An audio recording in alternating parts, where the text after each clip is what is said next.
Class 9th exercise 6.2 आज शुरू करते हैं। इसका पहला question, in figure 6.28 find the value of x and y and then show that AB parallel CD। आपको फिगर दिया हुआ है, x और y की वैल्यू आपको फाइंड करनी है और उसके बाद AB CD के पैरेलल है ये शो करना है। इन दोनों एंगल्स को देखिए, 50 और x, ये दोनों लीनियर पेयर हैं क्योंकि सेम लाइन जो स्ट्रेट लाइन है, इसी सेम स्ट्रेट लाइन पे ये दोनों एंगल इस रे के अगल बगल बन रहे हैं। तो लीनियर पेयर का सम 180 डिग्री होता है। अगर आपने इंट्रोडक्शन वीडियो नहीं देखा है मेरा, तो सबसे पहले उस इंट्रोडक्शन वीडियो को देखिए, उसमें बहुत सारी चीज़ें, हर तरह के एंगल्स के बारे में हमने डिटेल से बताया है। तो लीनियर पेयर का सम 180 डिग्री होता है, यानी x प्लस 50 ये दोनों मिलके 180 डिग्री बनाएंगे। ये दोनों लीनियर पेयर हैं। तो हम सोल्यूशन में लिखेंगे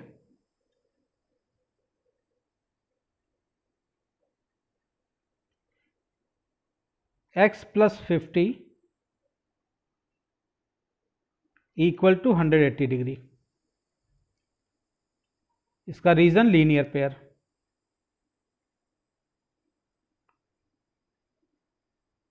रीज़न आप जरूर देंगे ज्योमेट्री में। x की वैल्यू यहाँ से निकाल लेते हैं, x इक्वल टू 180, ये 50 राइट साइड में जाएगा, माइनस हो जाएगा, माइनस 50 यानी x इक्वल टू 130 डिग्री। एक वैल्यू आ गई आपकी x की 130 डिग्री। y को देखिए आप, और 130 डिग्री, ये दोनों वर्टिकली अपोजिट एंगल हैं। वर्टिकली अपोजिट एंगल आपस में इक्वल होते हैं।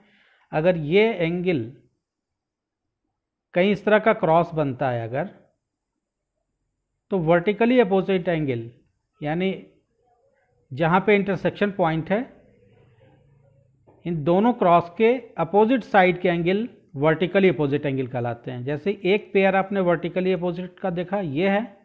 दूसरा पेयर, इसको हम डबल लाइन से दिखा रहे हैं, ये भी क्रॉस के राइट साइड में और लेफ्ट साइड में, ये दोनों भी वर्टिकली अपोजिट एंगल हैं। तो वर्टिकली अपोजिट एंगल आपस में इक्वल होते हैं। यहाँ पे दो लाइनें आपस में क्रॉस कर रही हैं, वर्टिकली अपोजिट एंगल इक्वल होंगे, यानी y भी 130 के बराबर होगा। तो y इक्वल टू हम लिखेंगे 130 डिग्री, और इसका रीज़न वर्टिकली अपोजिट एंगल्स। और x और y दोनों की वैल्यू मिल गई, यानी जो पहला जो आपका क्वेश्चन था फाइंड x एंड y, तो x आपका 130 और y भी 130 आ गया। x और y को देखिए तो ये अल्टरनेट इंटीरियर एंगल हैं, और जब अल्टरनेट इंटीरियर एंगल आपस में बराबर होते हैं तो दो लाइंस पैरेलल होती हैं। आपने पढ़ा था पैरेलल लाइंस के बारे में कि पैरेलल लाइंस को अगर कोई ट्रांसवर्सल कट करती है तो इंटीरियर एंगल आपस में बराबर होते हैं। तो हम इसका कन्वर्स भी कह सकते हैं कि अगर इंटीरियर एंगल आपस में बराबर हैं तो दोनों लाइनें आपस में पैरेलल होंगी। इसी चीज़ का हम यूज़ करेंगे। तो x आपके पास 130 आया, y भी 130 आया। तो अब आप लिखेंगे कि since x equal to 130 and y equal to 130, यानी x and y are equal and they are alternate interior angle. Since x and y are alternate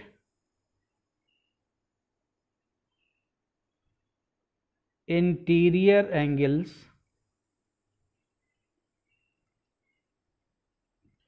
and they are equal, ये दोनों अल्टरनेट इंटीरियर एंगल्स हैं और ये दोनों equal भी हैं, and they are equal. Hence आपको शो करना था कि A B parallel C D, तो अब हम कह सकते हैं hence A B parallel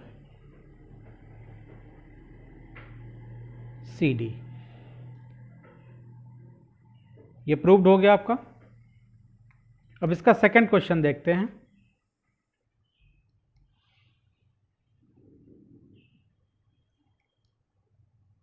question 2 में आपको दिया हुआ है A B parallel C D parallel E F, Y is to Z equal to 3:7। यहाँ वाई और जेड का जो रेशियो है वो 3:7 आपको दिया हुआ है।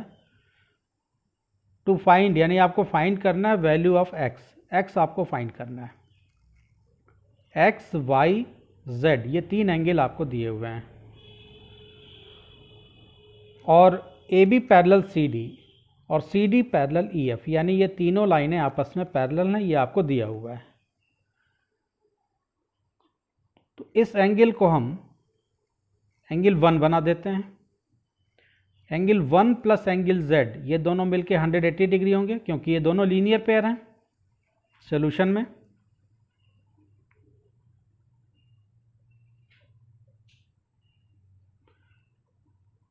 Angle 1 plus z equal to 180 degree. इसका reason linear pair, linear pair का सम 180 डिग्री होता है। 1 और y को देखिए तो ये करस्पॉन्डिंग एंगल है। करस्पॉन्डिंग एंगल का मतलब ट्रांसवर्सल के एक साइड में है और इनके बनने का तरीका ये लाइन के ऊपर बन रहे हैं। y भी लाइन के ऊपर बन रहा है इस तरह से और एंगल 1 भी लाइन के ऊपर की तरफ बन रहा है। तो 1 और y आपस में करस्पॉन्डिंग एंगल हैं, करस्पॉन्डिंग एंगल आपस में इक्वल होते हैं। तो आप लिखिए angle 1 equal to angle y, इसका रीजन हो जाएगा करस्पॉन्डिंग एंगल।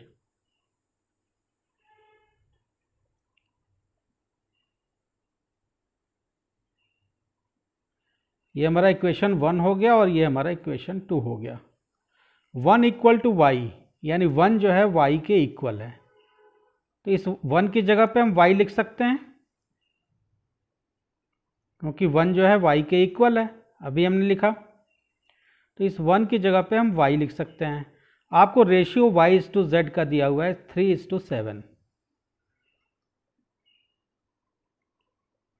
y/z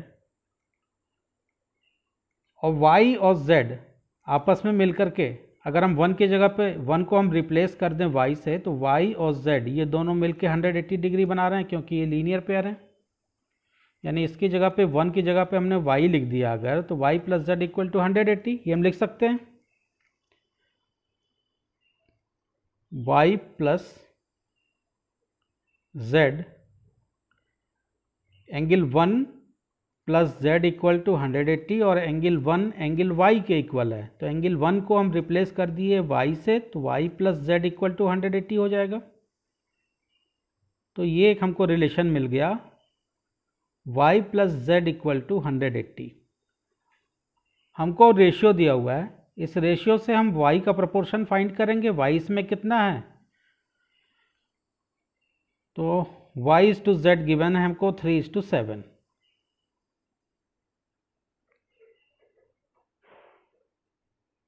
कैसे हम फाइंड करते हैं, पहले हम रेशियो का सम निकालते हैं। सम ऑफ रेशियो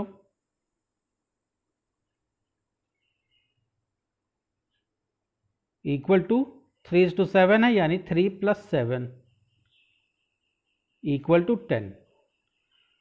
तो y जो है वो 3 पार्ट है। किसका, 10 में से 3 पार्ट है 180 डिग्री का। तो y का हम रेशियो निकाल लें पहले। y का पोर्शन कितना है, तो y इक्वल टू आ जाएगा, y 3 पार्ट है इसमें, कितने में, टोटल में, टोटल है 10, तो 10 नीचे आ गया, किसका, 180 डिग्री का, इंटू 180, 10 और 18 जा 180, 18 3 जा 54, यानी y की वैल्यू आ गई 54 डिग्री। नाउ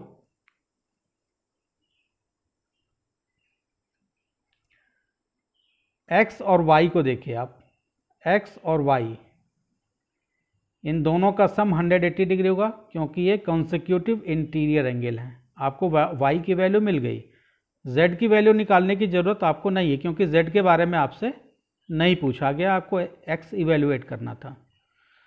y और x कॉन्सिक्यूटिव इंटीरियर एंगल हैं और कॉन्सिक्यूटिव इंटीरियर एंगल्स का सम 180 डिग्री होता है। तो x प्लस वाई